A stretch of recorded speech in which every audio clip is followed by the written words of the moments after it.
Toxic rocking star Yash ಅವರ ಬಹುನಿರೀಕ್ಷಿತ big ಬಜೆಟ್ನ ಚಿತ್ರವನ್ನು ಕನ್ನಡದ ಕೆವಿನ್ ನಿರ್ಮಾಣ ಸಂಸ್ಥೆ ನಿರ್ಮಾಣ ಮಾಡುತ್ತಿದೆ. ಜೊತೆಗೆ ಯಶ್ ಕೂಡ ಈ ಚಿತ್ರದ ಸಹ ನಿರ್ಮಾಣದ ಜವಾಬ್ದಾರಿಯನ್ನು ಹೊತ್ತಿರುವುದು ಇನ್ನೊಂದು ವಿಶೇಷ. ಗೀತು ಮೋಹನ್ ದಾಸ್ ಚಿತ್ರವನ್ನು ಡೈರೆಕ್ಟ್ ಮಾಡುತ್ತಿದ್ದಾರೆ. ಹೆಚ್ಚು ಕಡಿಮೆ ಈ ಚಿತ್ರದ ಶೂಟಿಂಗ್ ಮುಂಬೈಯಲ್ಲಿ ಸುಮಾರು 2 ತಿಂಗಳಿಂದಲೂ ನಡೆಯುತ್ತಿದೆ.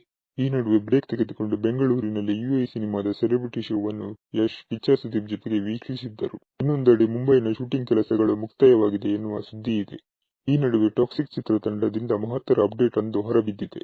ಕೆಜಿಎಫ್ ನಿಂದ ಪ್ಯಾನ್ ಇಂಡಿಯಾ ಸ್ಟಾರ್ ಆಗಿದ್ದ ಯಶ್ ಈಗ ಇಂಟರ್ನ್ಯಾಷನಲ್ ಸ್ಟಾರ್ ಆಗುವತ್ತ ಐತಿಹಾಸಿಕ ಹೆಜ್ಜೆಯನ್ನು ಇಟ್ಟಿದ್ದಾರೆ.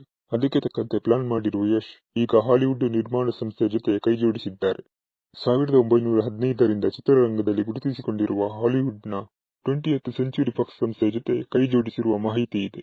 ಟಾಕ್ಸಿಕ್ ಚಿತ್ರವನ್ನು 20th ಸೆಂಚುರಿ ಫಾಕ್ಸ್ ಸಂಸ್ಥೆಯ ಮೂಲಕ ಬಿಡುಗಡೆ ಮಾಡಬೇಕೆನ್ನುವ ಪ್ರಯತ್ನದಲ್ಲಿದ್ದಾರೆ. ಈ ಮೂಲಕ ರಾಕಿಂಗ್ ಸ್ಟಾರ್ ಯಶ್ ತಮ್ಮ ಚಿತ್ರವನ್ನ ಇಂಟರ್ನ್ಯಾಷನಲ್ ರೇಂಜ್ನಲ್ಲಿ ರಿಲೀಸ್ ಮಾಡೋಕೆ ಪ್ಲಾನ್ ಮಾಡಿದ್ದಾರೆ. ಇನ್ನು ಟಾಕ್ಸಿಕ್ ಸಿನಿಮಾ ಹಾಲಿವುಡ್ ರೇಂಜ್ನಲ್ಲಿಯೇ ಸಿದ್ಧವಾಗ್ತಿದೆ.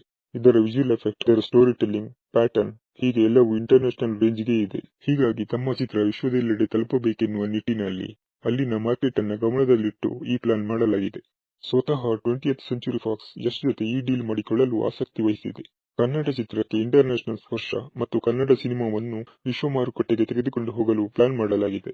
ಇನ್ನುಳಿದಂತೆ ಟಾಕ್ಸಿಕ್ ಚಿತ್ರದಲ್ಲಿ ಕಿಯಾರಾ ಅಡ್ವಾಣಿ, ಅನಿಲ್ ಕಪೂರ್, ಅಕ್ಷಯ್ ಒಬೆರಾಯ್, ಬ್ರಿಟಿಷ್ ನಟರಾದ ಡ್ಯಾರನ್ ಡಿಸಿಲ್ವಾ, ಬೆನೆಡಿಕ್ಟ್ ತಾರಾಗಣದಲ್ಲಿದ್ದಾರೆ. ಚಿತ್ರ ಕನ್ನಡ ಮಾತ್ರವಲ್ಲದೆ ತೆಲುಗು, ತಮಿಳು, ಮಲಯಾಳಂ ಮತ್ತು ಹಿಂದಿಯಲ್ಲಿ ಬಿಡುಗಡೆಯಾಗ್ತಾ ಇದೆ. ಅಲ್ಲದೆ ಬೇರೆ ಭಾಷೆಗಳಿಗೆ ಕೂಡ ಡಬ್ ಆಗುವ ಸಾಧ್ಯತೆ ಇದೆ. ಎಲ್ಲವೂ ಅಂದುಕೊಂಡಂತೆ ಆದರೆ ಡಿಸೆಂಬರ್ನಲ್ಲಿ ಈ ಚಿತ್ರ ಬಿಡುಗಡೆಯಾಗುವ ನಿರೀಕ್ಷೆ ಇದೆ. ಒಟ್ಟಿನಲ್ಲಿ ಕನ್ನಡ ಚಿತ್ರವೊಂದು ಹಾಲಿವುಡ್ ಮಟ್ಟದಲ್ಲಿ ಸಿದ್ಧವಾಗ್ತಾ ಇರುವುದು ಖುಷಿಯ ವಿಚಾರ. ಈ ಮೂಲಕ ಕನ್ನಡದ ಕಂಪು ವಿಶ್ವದೆಲ್ಲೆಡೆ ಪ್ರಸರಿಸುವಂತಾಗಲಿ ಅನ್ನುವುದೇ ನಮ್ಮ ಹಾರೈಕೆ.